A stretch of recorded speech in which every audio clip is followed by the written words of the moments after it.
Okay, hello everyone and welcome. So my name is Clifford Shearing and I will be chairing today's session of our webinar series on security and justice futures. The series, as you probably all know, is an initiative of the Scottish Centre for Crime and Justice Research, the Kenyan National Crime Research Centre, the Global Governance Program at the University of Cape Town and the University of Nairobi. And it's being hosted kindly by the Scottish Centre. Our topic today is justice systems, alternatives, and challenges. And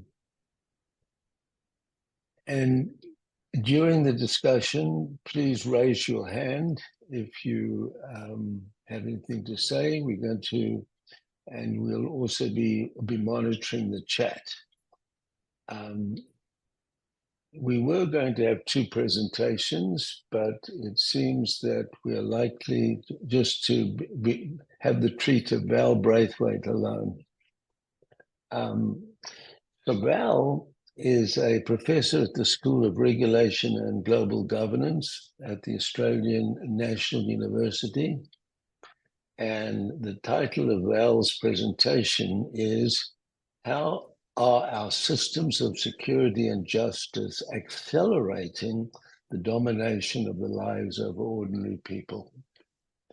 If Joel Gooney comes on board, we'll bring him on after Val. Otherwise, we will just organize this session around Val's work. So I'm going to now ask Val to lead us off and speak for up to half an hour, and then we'll go into a discussion period.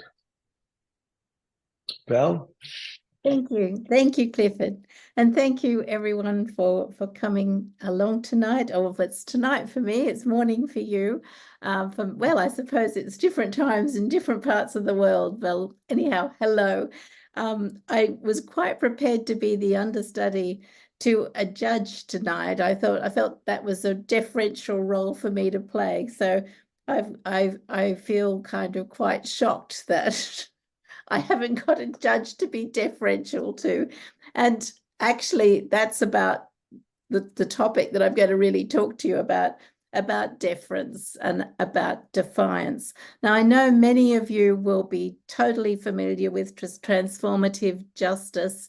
My interest has been in restorative justice for quite some time. But the contribution I make to that debate is to try to elevate the psychology of people who are encountering the justice system. That when we talk about transformative justice and restorative justice, we're conscious of delivering justice, we're conscious of human rights. These terms are used a lot, and there's great sensitivity to human rights. In those conversations, delivering justice in a timely fashion, etc., and adapting our systems so that can happen. But as we all know, justice to one person is not justice to another, and that becomes a kind of a messy area for many lawyers and economists and political scientists. But for a psychologist, it's their bread and butter, and that's my background. I come to that whole issue of regulation and imposing law and order on a community with a psychological lens.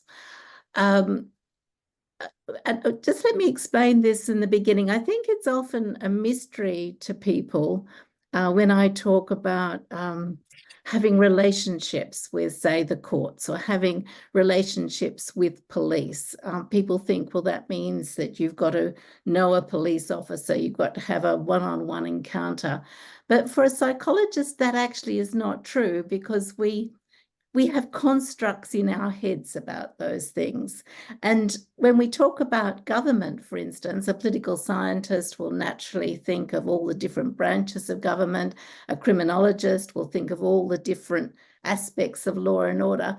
But a psychologist can kind of wrap them all up in this the concept like justice. And I can talk about having a relationship with justice institutions that's quite meaningful, because it's something that I've manufactured in my head, and I've put all sorts of attributes on that, even though objectively you would look at this system and think, well, why isn't she discriminating? Why can't we pull these things apart? Now, that notion of having relationships with these abstract entities of government, whether it's the elected government or the tax office or an environmental regulator or police or whatever, is absolutely essential to the kind of work that I do. And when I started out doing this work, I was trying to sort of see the world as regulation experts were seeing it. At the time, I was interested in nursing home regulation, and regulation experts in general would say, well, you know, you don't comply or you don't do what you're supposed to do because you don't understand, or you're opposed and you just want to make money and you don't want to comply with the rules, etc. And there were sort of these very, what I would call simple ways of attributing motivations to people. And my work did not confirm that. And what I saw was that it was all about relationships, so that the relationship dominated, the imagined relationship that people had with the regulator, with the government, with police. That was the thing that we needed to understand. And that was the thing that was movable. Now, that's very consistent, I have to say, with Tom Tyler's work on procedural justice, and many of you will know about that work, that if you treat people with respect, if you listen to them, if you give them voice, then, and you treat them fairly, impartially, then you're more likely to get a better outcome, you're more likely to get cooperation. So my work is very compatible with Tom Tyler's, but it goes further because it actually insists that it's not just about how you're treated, it's what the mission of the authority is. So my perspective, motivational posturing theory, is about saying, how do I position myself in relation to an authority? Because it's an authority, it threatens me, and it threatens me both in terms of what it's trying to achieve, its objectives, its mission, and it potentially threatens me in the way it treats me. And both those things are important. And I define my relationship with that authority in terms of whether I like it, whether I agree with it, and quite separately from that, whether I'm prepared to defer to it. So I can quite like an authority, but decide I'm never going to defer to it. Many of us in universities will really love our universities, but there could be many rules that we don't quite follow exactly as we should. In other words, we like, but we don't necessarily defer as we should. In other cases, we defer because we're very frightened of an authority and not like it at all. Or we can defer and like. In other words, we can align ourselves with an authority, or of course, then we can be totally obstinate and dislike the authority and not defer. So these different types of responses in defining our relationship are at the essence of what I call motivational posturing theory. Now, in the work that I've done over many areas, I've worked in nursing homes, tax. I've worked with my husband, John Braithwaite, in peace-building contexts. I've recently done work on responses to COVID and to lockdowns, which we had quite serious lockdowns in Australia, quite serious restrictions on freedom in Australia.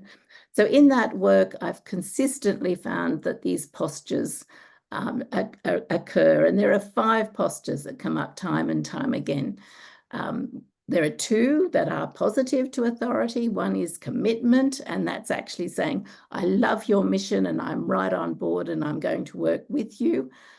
There's acquiescence or what I call capitulation, where you simply say, well, I have no idea what this is about, but I'll just do what you want me to do. Just let's get on with it. That's a sort of an acquiescence response. And then there are defiant responses, and those defiant responses are the ones that are of most interest to me, and that's what I'm going to talk to you about today. There's a defiant posture, which is about resistance, which I'm going to argue is extremely healthy in a democracy. It needs to be valued. It needs to be worked with. It might give authorities a headache, but it's a very positive thing. It keeps authorities honest and on the right track.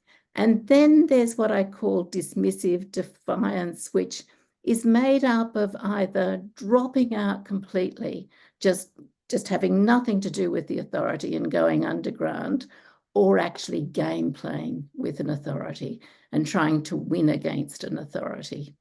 And I call that dismissive defiance. And I'm going to put those 2 types of posturing together as dismissive defiance when I talk to you today. So what's the difference, and what's the implication for transformative justice and for restorative justice? Well, what I want to suggest to you is that when we have resistant defiance, this type of defiance is very much about being treated fairly, being listened to, and repairing a relationship with an authority that's gone off track. It's very much about rebooting a trust relationship, or wanting to reboot a trust relationship. And so many of the mechanisms of transformative justice, and certainly restorative justice, but I think it does apply to transformative justice as well, when these things work well, they give an opportunity for repairing relationships. So finding some way of resolving conflict and working through so that you can work together, you can live together. You may not love each other, but at least there's peace, put it that way. It's very much resolved. Resistant defiance is very much resolved through following principles of procedural justice, the Tom Tyler principles, very much about listening, very much about appreciating the other's point of view, and finding some way of restoring relationships. There's a very relational problem that needs to be solved. Now, distinct from that, conceptually anyhow, is what I call dismissive defiance. Dismissive defiance it's almost anti-relational. And if it was relational, it's a very competitive adversarial relationship. Dismissive defiance is about needing to win against an authority. So when I said to you earlier that we have 2 dimensions, we have liking and deference, dismissive defiance is about refusing to give deference, seeing absolutely no reason why you should defer. You could like the authority or you may not like it. Now, let's think of an example where you have dismissive defiance, where you have no deference and no liking. You would say that Hamas is dismissively defiant of the Israeli state, and the Israeli state is dismissively defiant of Hamas. A situation where you'd have failure to defer, but quite possibly a kind of liking, is in the relationship between big business and tax authorities. Multinationals really don't defer to tax authorities, but they do appease tax authorities, and probably they have relationships with tax authorities in most jurisdictions that will enable them to pick up the phone, to work out some negotiation, to do some deals. So the common element in both of those is refusal to defer, wanting to win, and simply not, often not respecting the laws and the rules that are designed to, if you like, make you be a team player, make you be a cooperative member of society. So when you separate those two types of defiance and go back to being an authority or someone who's trying to administer or design a transformative justice system or a restorative justice system, you have to ask yourself, what are you going to do with these two types of defiance as you encounter them?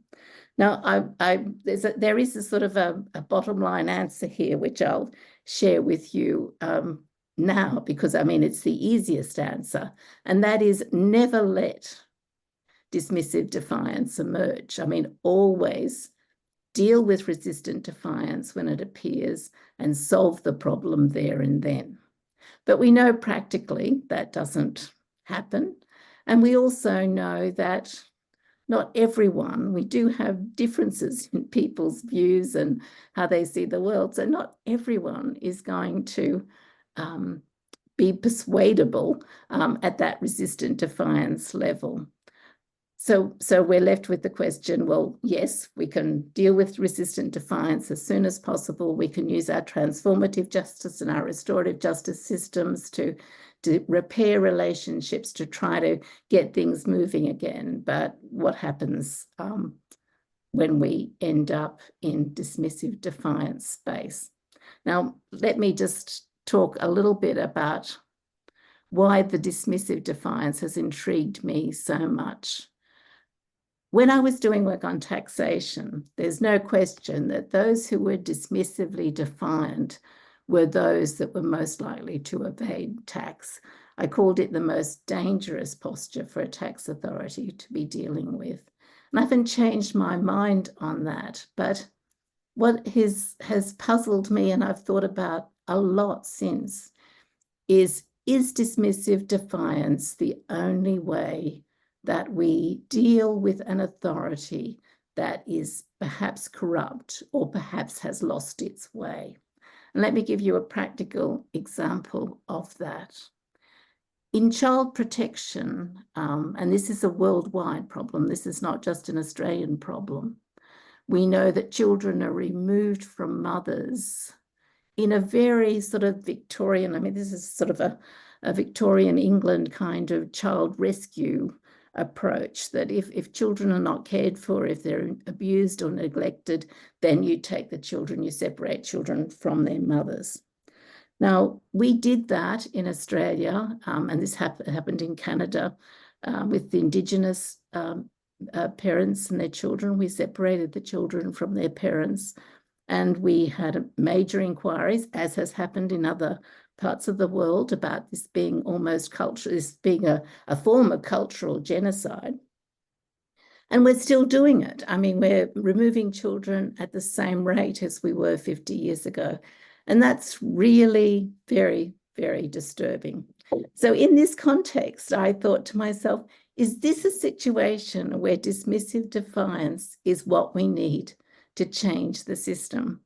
So I did some research on this. I measured dismissive defiance in third parties. And by third parties, I mean the people that are working alongside child protection. That can be police, it can be psychologists, it can be school teachers, it can be family guidance counsellors or family counsellors, psychiatrists, and so on. And what I found was that, yes, when you had Indigenous third parties, their dismissive defiance was higher, but it was still quite low. We weren't going to get reform or revolution that way.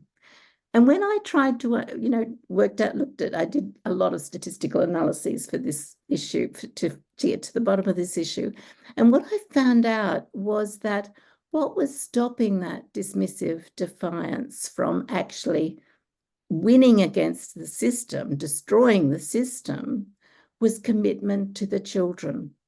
that no matter how bad the system was and how persistently it was removing children from mothers without appropriate processes and explanations, those third parties turned up to try to do their very best to change each situation to bring out the best outcome for the kids, because they were committed to the well-being of children. So commitment not to the child protection authority as such, but commitment to children actually prevented this system from unraveling. And so we have a situation in child protection, as I said, it's a global problem where each country has review after review after review and demands for reform, but the reform is not happening, or it's happening so slowly that it's, well, frankly, it's pretty unbelievable how slowly it's happening. So I have thought quite a lot about this dismissive defiance. Am I in favor of the kind of dismissive defiance that we're seeing in the Middle East at the moment? Absolutely not. The carnage and the human loss and suffering on both sides is just unacceptable.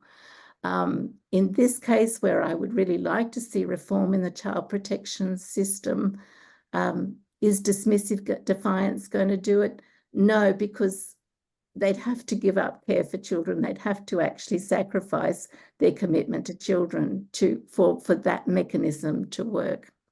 So I've come to the view that dismissive defiance is probably a really dangerous thing, unless you have a small dose of it and you can slip back into resistant defiance. You can entertain both types of defiance simultaneously. But to do that, your institutional structures have to allow you to do that. So if you have institutional structures that actually force you to be adversarial, then you're not going to have the benefits of a dismissive, defiant movement that is challenging authority, that is unjust or unfair, or is doing more harm than it's doing good. The last case I want to share with you, I'm just watching the time here, I should wrap up. The last case that I want to share with you is one I did recently, and this was the COVID case I was talking to you about. And again, I kept asking myself, is dismissive defiance functional in some way?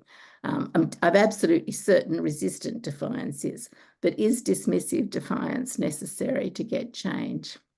We locked down in Australia quite aggressively. We had only about 900 deaths. I mean, we had the assumption that as an island continent, we could keep COVID out. And of course, that was an unrealistic assumption, and we couldn't. And the government at the time adopted what I'm going to call a very Asian response. We followed Taiwan and Singapore, and we locked down, schools were closed, businesses were closed very early on, 900 deaths, and there was no one on the streets. For our population, that's a small number, and certainly so, insignificant compared to what was happening in Europe, and particularly Italy, and in many overseas countries. So I expected to find quite a lot of defiance in this situation, and there was quite a lot of resistant defiance. The dismissive defiance that was present at that time proved to be really interesting. I actually thought that all the anti-vax, we did have demonstrations on the streets, and I thought all the anti-vax protests that were going on would actually be dismissive defiance, and they weren't. They were resistant defiance. It was saying to the government, we don't trust you. You haven't explained what you're doing. You're not doing this well. You're not listening to us. It was very much resistant defiance in the main part. But dismissive defiance was there, and it appeared in this way, that people refused to listen to the news reports and the warnings that government was giving. Now, in crises, you sort of I don't know about all of you, but certainly I spent a lot of the time watching and listening to the radio to find out what the rates were, where were the centres of COVID at the time. I was sort of very clued in to trying to understand what this virus was about and how it was going to affect me. But if you were dismissively defiant, you just said, no, I don't care. I don't want to know. I'm not listening to you. In other words, there was a complete severing of a relationship with the information sources, be they the doctors or the police or the experts that were commenting on it, or the government. So it was all of those sources of information that people were cutting themselves off from, although there was some indication that they were following social media. So this presented another aspect to why dismissive defiance is so very dangerous. We don't, those who are dismissively defiant have closed their minds to hearing things that they don't want to hear, to knowing more, to changing their course, if you like. It's being totally stuck in a groove and being unprepared to move out of that groove, but wanting to win while in that groove. So just in finishing and opening it up for discussion, I think the really critical question we need to ask ourselves is, to what extent are our institutions, and by institutions I mean police, courts, laws and policy even, to what extent is that pushing people towards being dismissively defined? That's the first question I'd raise, and not giving opportunity for resistant defiance to be confronted and discussed. The second question I'd raise is, are our political leaders and those in authority so frightened of resistance that they're actually assuming they're dealing with dismissive defiance, and they are jumping in to actually squash and quell discontent, and in that process pushing people to be more dismissively defiant and cutting off opportunities for the conversations that are necessary for resolving resistant defiance? Are they in a kind of a responsive regulation pyramid way of thinking? Are they going straight to the peak of the pyramid instead of working their way steadily up? And I'll finish at that point at 7:34, Clifford, so that gives us a good half hour for discussion. It does. Thank you, Val. Are there any hands going to come up on this? I have a hand up, but I'm going to hold it down. Any thoughts from people, especially how this can be applied to issues that are pertinent to your interest and to the area in which you are working? This idea of different postures and how they would prevent and provide barriers to finding solutions. Are there any thoughts that anyone would like to raise here?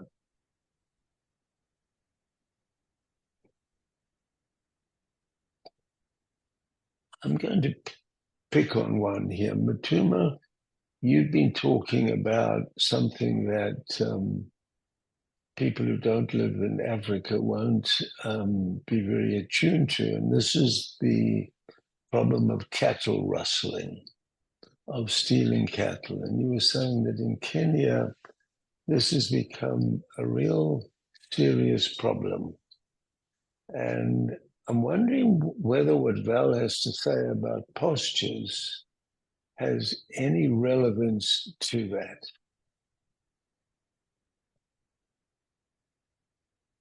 Would you turn your camera on, Matuma, and unmute?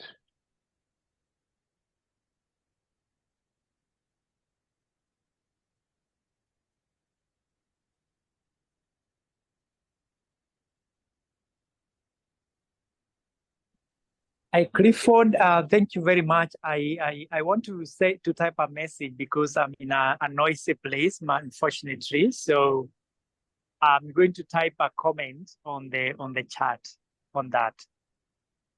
Okay, good. All right, there is a comment on the chat by Yes, Miriam. I have it, And Clifford. I don't know if you see that. Yes, You've got it. I do. Good. I do. Now, Mariam, and I actually prefer to measure it through questionnaires. That's my standard way. So, for instance, with resistant defiance, an item would be the authority when the authority thinks badly of you, they never change their mind. Authorities are simply trying to authorities won't listen to you. They just want to issue fines and do their jobs as efficiently as possible. So items that actually reflect a lack of interest in hearing the other side, in understanding the position of the other, in, if you like, bullying and pushing the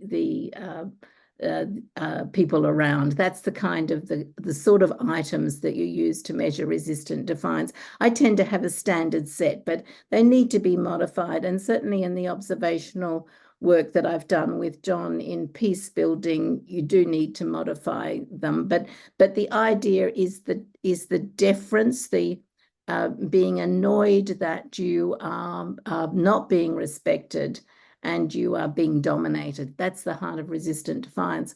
With dismissive defiance, there's no such feeling of oppression. I mean, you're in that to find the loopholes, to work your way around the rules, to have wins against the authority, and to really enjoy it, to really enjoy that contest, if you like, with authority. And as I say, in true dismissive defiance, you have no sense of commitment to the mission of the authority. So in tax terms, I mean, it's, you know, I love the loopholes in tax law. I love to be able to beat the tax office and not have to pay any tax.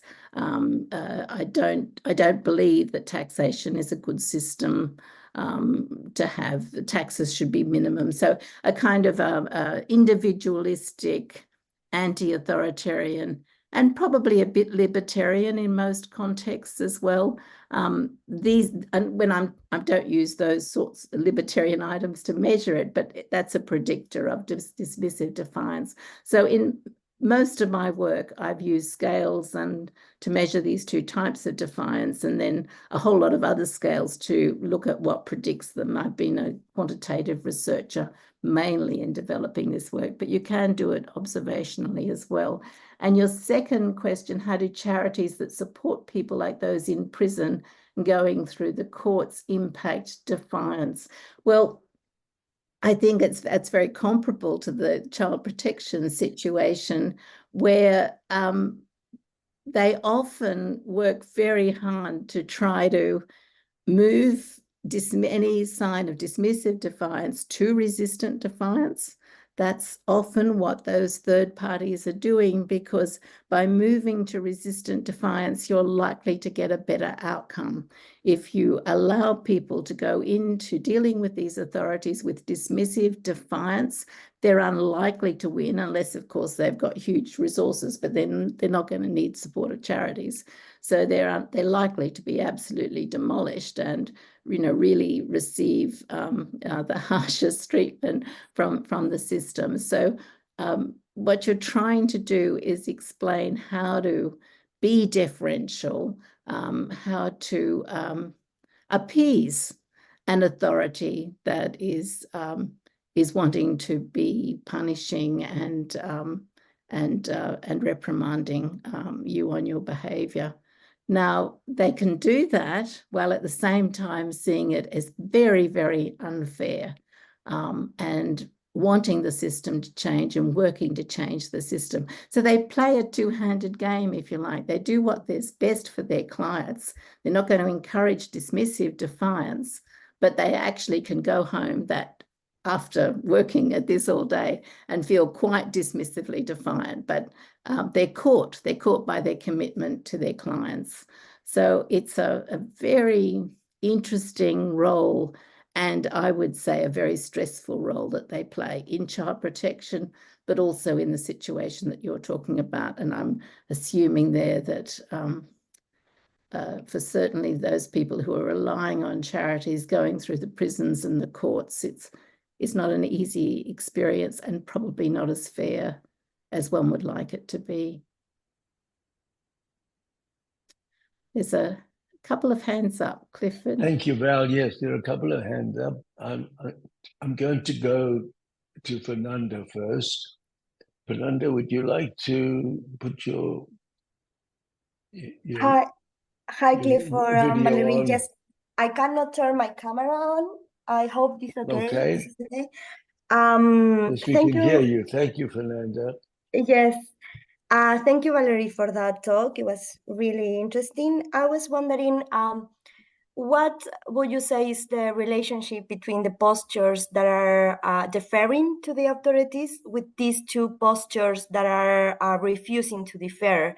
And I was wondering that because, like, specifically thinking about this indifference, for example, of citizens to actually agree with the authorities, but nonetheless they end up deferring to their decisions or to their activities. But that indifference, I was asking myself, I was wondering, maybe might lead into dismissive defiance, for example, thinking in the question that you were posing at the end of your talk. Yeah. Fernanda, tell me if I'm sort of not understanding correctly what you're saying here. But certainly when you encounter resistant defiance and an authority doesn't deal with it, and when I say deal with it, I mean what needs to happen with resistant defiance, particularly when it's en masse, is to have a conversation, an honest conversation about what's going on, why you're doing what you're doing. Now, if you don't deal with it in that way, if you don't front up to that resistant defiance as an authority, it can actually turn into dismissive defiance. Because you keep on doing the same thing, you keep on ignoring people, you keep on committing injustices and allowing grievances to grow until eventually people, and particularly if there's a leader, if there's an alternative authority that will call out, that will stand up against the authority, will challenge the authority. And I mean, Hamas is an example of such an authority. People in desperation and in absolute despair will follow that authority, and you get a swelling of dismissive defiance occurring then. So in the COVID riots or protests that occurred, there would be a mixture. Mostly it would have been resistant defiance, but they would have been following leaders that were seeing opportunities to hit out at government, and maybe some of the fascism that we're seeing and that actually was mobilized during COVID times. Maybe that's dismissive defiance. I haven't got data on that, so I can't be sure. But there's something very destructive about those fascist groups that we're seeing popping up around the place. And I would say much of that is about the authorities not dealing with resistant defiance when they should have dealt with it, and then allowing that resistant defiance to drift towards leaders who have the capacity, have the charisma to express dismissive defiance. I mean, in some ways, I think Donald Trump is such a figure. Certainly in relation to the courts, he's certainly dismissively defiant of courts and the justice system, as we've seen recently. So it's having, I think there's, when we talk about dismissive defiance, there's authority's failure to deal with resistant defiance, that's one causal agent. And the other causal agent are individuals who see opportunity in a weak government or a dysfunctional government or a dysfunctional authority to challenge and to win. Does that get at your question, Fernanda?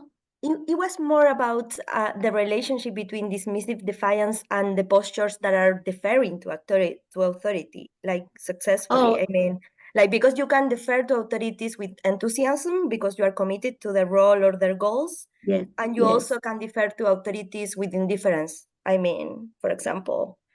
Yeah. The question was more about the relationship between those two postures, if you think there is a continuum there. I'm with you. Sorry, I missed. Yes. Well, between what I call commitment and capitulation, you mean, don't you? Commitment to the authority, like I'm with you all the way, and capitulation meaning I'll just do what you tell me to do. Is that? Yeah. You know, that where you get a difference there, it really does depend on the area, because in child protection, for instance, your capitulation and your commitment come together pretty well, because if you're working as a third party in child protection, you know, you have a commitment to kids. So the two postures will kind of intertwine quite well. Taxation, they'll definitely come apart, because you have some people who are committed to the tax system, and then you have some people who pay their taxes because they just don't like it, but they don't want to have trouble with the authority. So the way in which capitulation and commitment work depends very much on the area that you're talking about. I'm just thinking about police.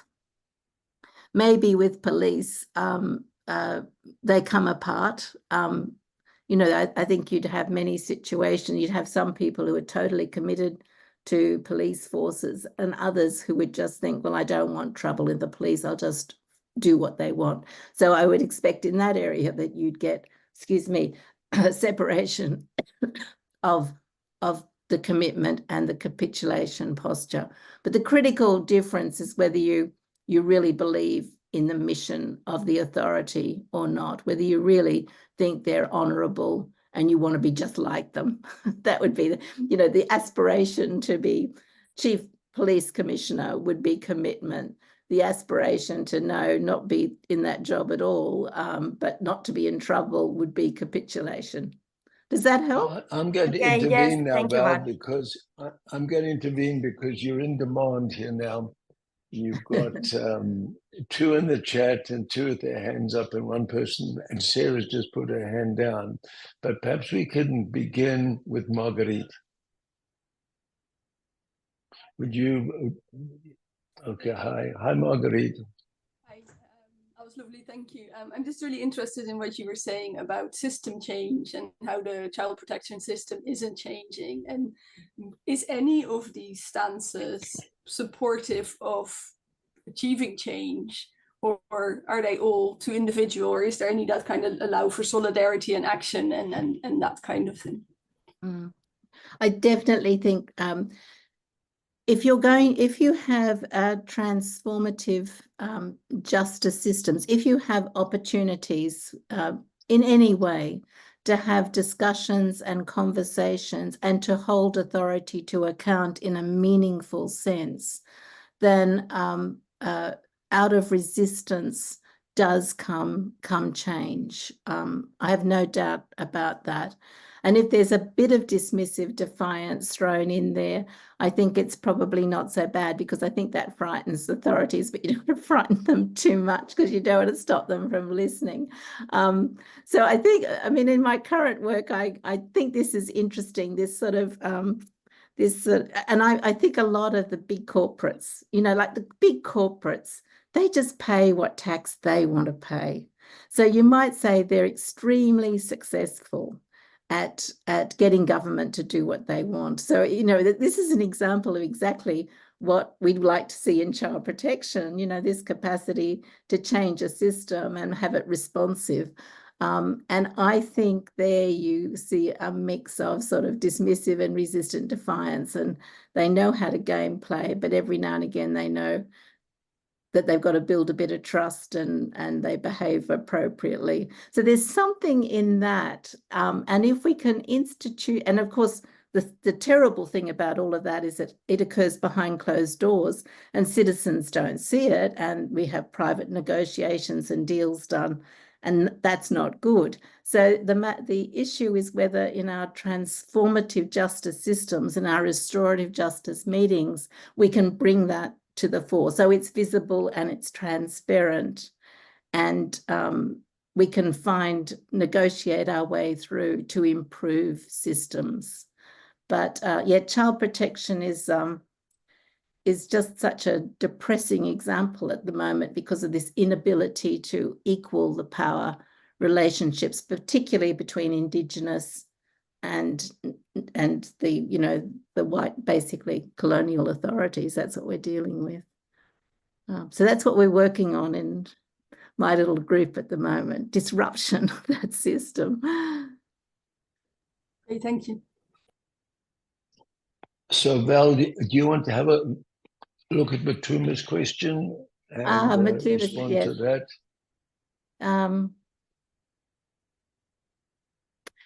Matuma, I think that Matuma, you're in Kenya, aren't you? Yes, I am. Yes, I am. Yeah. Because I've been following. I mean, I'm interested in taxation, so I have been following what's been happening in Kenya.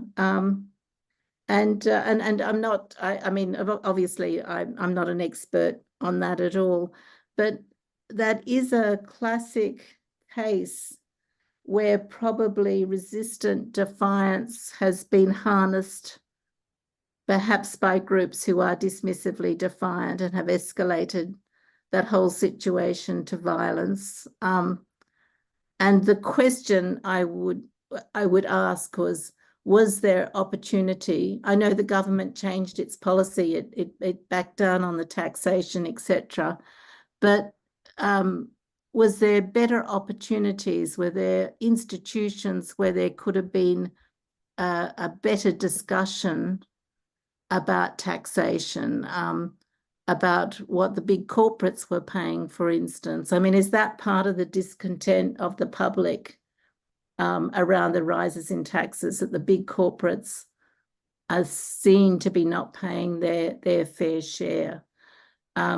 Now, in every country, tax is it's a hot issue, and I mean, I totally understand authorities are afraid to talk about these sorts of things, but I think what we need are institutional settings where those conversations can take place. It could be parliamentary inquiries. It can be reviews, quasi legal kinds of reviews associated with Parliament, committees that are open to the public where these things can be aired. That would be my response to that we've got to have open fora where authorities are required to explain their decisions and are required to listen to the public. And that's where we can manage this resistant defiance. And it's not easy and it's not good, but it's much better than having that resistant defiance turn into despair and anger and dismissive defiance. That's how I would answer that question.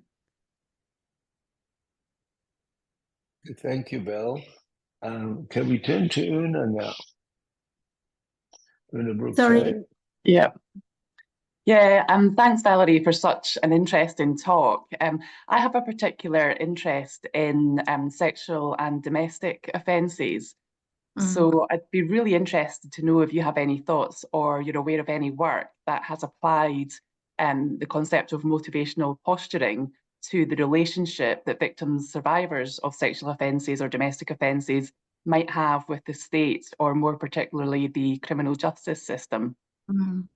It ties in quite well. The postures tie in quite well, I think, with the restorative justice work. If you send me an email, I'll send you a reference. With Gail Burford as our lead, we did a book on regulation in human services that actually pulls together postures and restorative justice. But I guess the key principle there is that you still, well, certainly I would say this, I don't know, Gail would believe that restorative justice would, certainly it can do so much in that area, and it's underestimated as a vehicle for helping in cases of domestic violence, etc. But I think Gail would still agree with this, that you've got to have the courts there as a kind of an authority that can sanction, that can prevent harm as a last resort. So a sort of a staged approach, if you like, that much can be done by working with the postures of drawing out commitment, preventing dismissive defiance, dealing with resistant defiance and all the pain and disappointment that actually is fueling aggression in relationships and in families. That is a really good place to start, and empowering families to understand themselves, their dynamics, and find a solution. But that can, I would say, that can fail. And if it fails, you've got to have courts there who can actually ensure that people, children, women, and men for that matter, are safe in their relationships. But I'll send you that work, because I think not a lot of people know about this work that Gail and Joan Pennell have done. I mean, are those names familiar to you? No, they're not. I would love to have that reference. I think it's wonderful work, and they've done it for years and years and years. So I'll send that to you. Just send me an email, valerie.braithwaite@anu.edu.au. Perfect. Thank you. Thank you. Clifford, Okay, where are we? Okay, thank you. Now we're going across the world to Moldova. If you go to your chat, you'll see that Sergi has a question. Now, have I? Just go and have a look. It's quite high up. It's after Matuma's question. Do you see it there? Okay. Yes, I've got it now. To know you. Okay, so just have a moment to read it through. Yeah.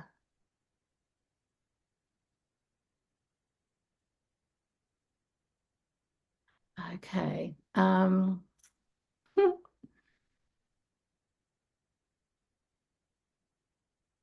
Yeah, well, I mean, I don't know quite what to say. I mean, I absolutely think that in the courtroom, you do get this strange mixture of resistant defiance and dismissive defiance. Because dismissive defiance is essentially game playing with law. And I guess the courtroom is the place where you see that. And sometimes I think it's that aspect of game playing, and I say this with full respect for courts and legal proceedings. We need them, and they're really important. But, you know, when people feel that the courts have not delivered them justice, you know, when people get off on technicalities and you get enormous distress in the public that this is not fair, one way of seeing that is that the perception of the public is that dismissive defiance has become dominant. And there's a distancing then of people from the courts, because they see that as a system that is robbing them of a sense of justice for themselves.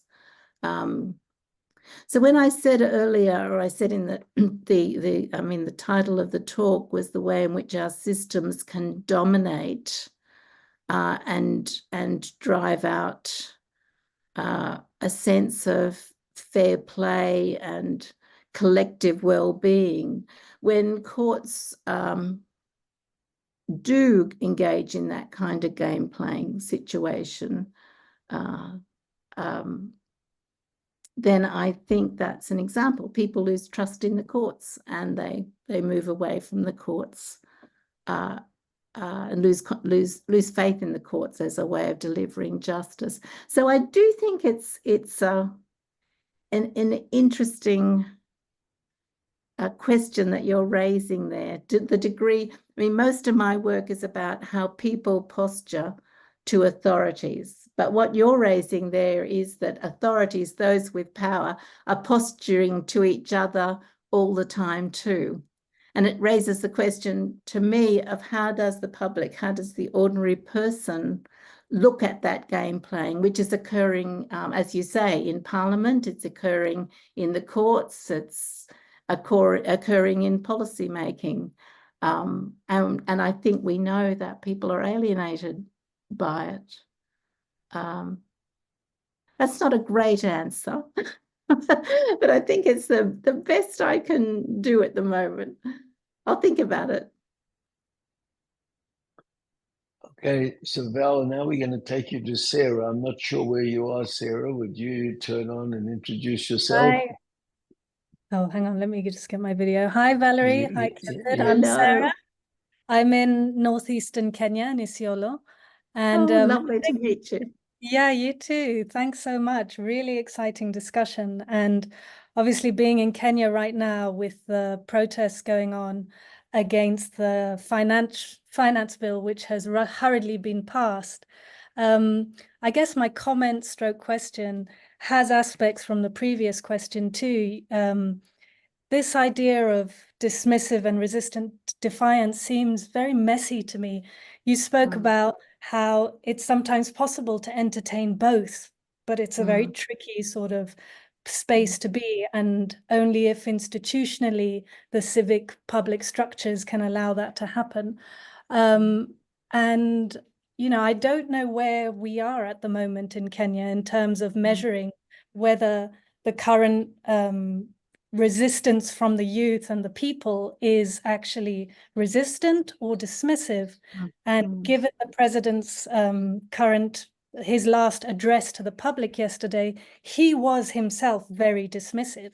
He did not address the finance bill. He did not address the issues. He clamped down, like you said, described, sticking into a groove and actually, you know, staying there to be to enforce power. Yes. So, you know, there is this sort of like, it feels like resistance is this sort of continuum whereby two things can be happening at the same time. It's not just about the audience, the public showing resistance, but equally it's also from the authority. And, you know, it just feels like really complicated business. And I'm wondering, like, you know, how far, where the thresholds are in terms of finding solutions and points and means by where, you know, reconciliation and movement out of the chaos can be found. Yeah, I mean, I think what you've said is exactly right. I mean, you said it better than I could say it. And why politicians or leaders will resort to that kind of domination in the end is if they're seeing dismissive defiance, that's the only thing they can do. They crack down, bring in the military and close everything down. And that's why I said at the beginning, and this is the only clarity that I can sort of offer, that when resistant defiance appears, it needs to be dealt with immediately and effectively through that conversation, so that you may not prevent dismissive defiance. You know, I mean, there are always people who are and groups who will be dismissively defiant. But if you can take the majority of the population with you and convince them that you have their interests at heart, you're listening, you're resolving their grievances, then you stop the flow, the drift of resistant defiance to dismissive defiance. And And I talk about 3 discussion points that you really need as a leader. Talk about the benefits of what you're doing for the population, acknowledging that some people may be hurt by it. Talk about the justice, make sure there's time for voice, there's review, all the standard things, transparency, and that you're calling on people's moral obligation to think of the well-being of the majority of people. Now, I know that issue, we could have a seminar just talking about what that means with authority, that moral obligation. You know, as I was saying before, with our Child Protection Agency, do I feel a moral obligation to the Child Protection Agency? Feel an obligation to children, but so that's a bit problematic. But nevertheless, that's the discussion that we need to have. And in fact, that whole issue of moral obligation of giving up what might be in your interest for the collective becomes a linchpin, I think, for moving away from dismissive defiance. But you're absolutely right that it's messy. And when you're in a situation where you've got both, it's really difficult. In a responsive regulatory theory approach, then you're always going to assume resistant defiance and deal with that first. And then if that fails, you're going to go on with the more heavy-handed, let me call it that, or, you know, you're going to use your power to try to deal with dismissive defiance. But then when you're in the thick of it, when you've got people being shot and you've got young people rioting, I mean, the theory doesn't, you know, it's not quite so easy to apply. No, thank you. Yeah, thank you very much. I think especially in a post-colonial context whereby one author, Ekai, talks about 2 publics, the civic public and the primordial public, where the 2 interests are just not aligned and not the same, then it's, you know, it's almost like natural birth of the 2 resistances side by side. Thank you very much, Valerie. Thanks. Well, thank you, but you've totally got thank you, Sarah, too. So Val, we're remaining in Kenya, and if you go to the chat, you'll find a question from Kamari. Yes, about the NGOs fostering change in hostile relationships, and I'd say that that's very much where we are in Australia with child protection at the moment. And I think there are 2 things that are happening. And when I wrote the abstract, I think I had green shoots. You know, at the time, I think I was so hopeful. And today, you know, there aren't so many green shoots, really. So when you see the green shoots, it goes up and down. But at the time of writing it, these were the thoughts that I was having. There's an international movement in child protection for reform, an international conference that happens every year that talks about reform, that brings parents, children, and actually you hear less from authorities than you do from NGOs, parents and children who've been through the system. So that gives people confidence, knowledge, networks. And then within country, within Australia, we have a lot of community organisations now trying to put pressure on the government. We had a referendum which was to empower Indigenous people to make decisions. The referendum failed. I think there's enormous guilt in the country. And now child protection authorities are trying to give power to Indigenous groups to make decisions about child protection. The problem is they want those groups to behave exactly, to adopt all the templates, protocols, ways of doing child protection that are colonial and white. So that's our battle at the moment. So the NGOs are working together and I hope working effectively together. Some new reports are coming out in the next few months and I've been involved in seeing how they work. So, you know, I hope there are green shoots, but goodness, it is so very, very hard. But I do think both those things are important. The international networks of NGOs and then within country networks, I mean, Granovetter's strength of weak ties, he had this idea that you all can be weak, but if you're supporting each other and you're all, singing from the same songbook, you can actually be quite effective because you can exert pressure in different parts of the system and get change. But it's hard. It's hard. And there are two more, Clifford. Okay. Do you want me to? Yes, there are two more. So would you just go down to Elios first? Elios. Yes, probation under Kamari. practitioners. The application of probation work to probation work. Yeah.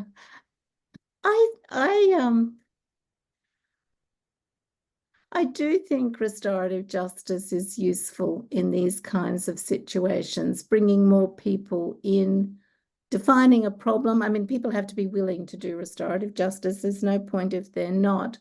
But I found myself thinking tonight about Julian Assange and how he came to accept his plea bargain.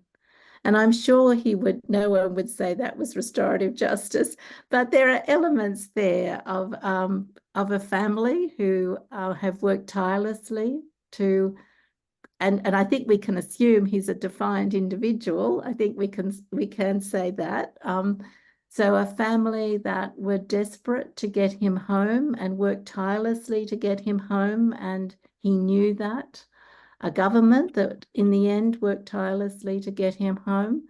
So it's not, the traditional restorative justice thing, but there was a person in trouble with a problem, and there were supportive networks around him that obviously talked to him over years, not just over months, and he's accepted a plea bargain.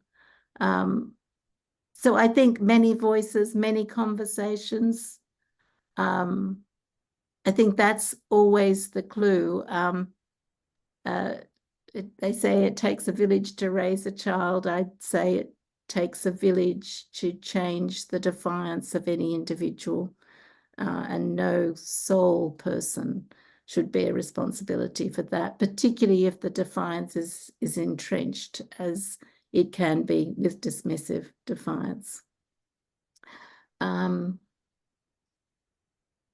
there are no more hands up, Val, and definitely, I mean, question. Yeah, just on that, yeah. I mean, I think shame is a emotion we don't recognize often enough. The shame these days, I think people feel shame in backing down, of changing their position, and that's to the extent that I don't know how that's happened, but I do think that's prevalent, and that's very unfortunate. I don't know whether that's about being wedded to identities. I don't know, but definitely dealing with shame, dealing with our failures and our disappointments in ourselves and others' disappointments in us is critically important. Kirsty, yes, punishment.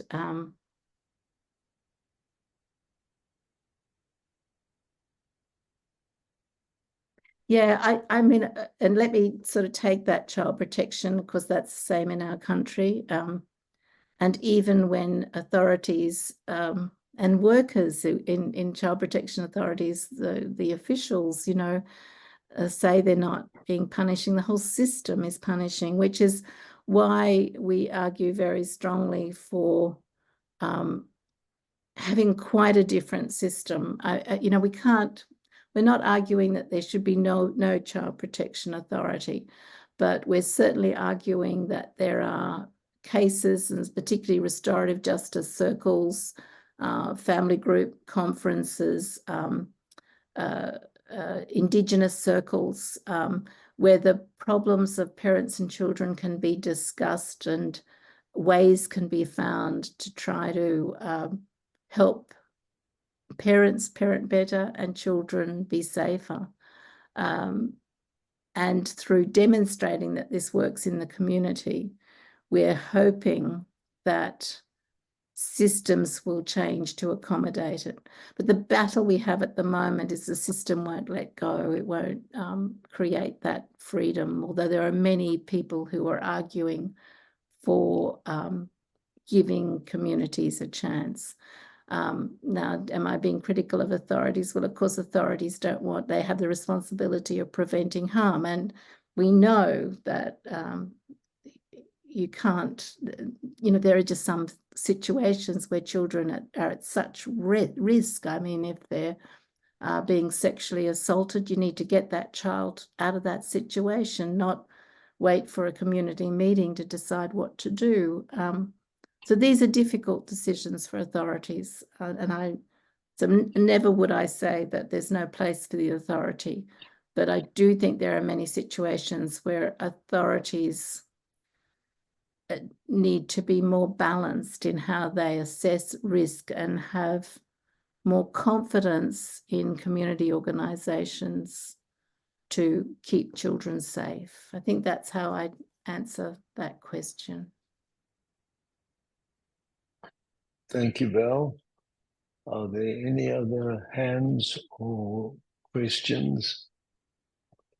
Well, thank you, Val, for initiating such an exciting and interesting discussion and for sharing your work with us. That's absolutely wonderful. Well, So thank you to you, and thank you to everyone in the audience. I see there's a thank you from Jim in the chat too. So I think we're way over time, and everyone has been really patient with us, Val. Yes, and thank you, everyone. You've given me lots to think about. That's wonderful. I'm very grateful. So thank you, everyone, and we hope to see you all at our next webinar, which you'll hear about soon.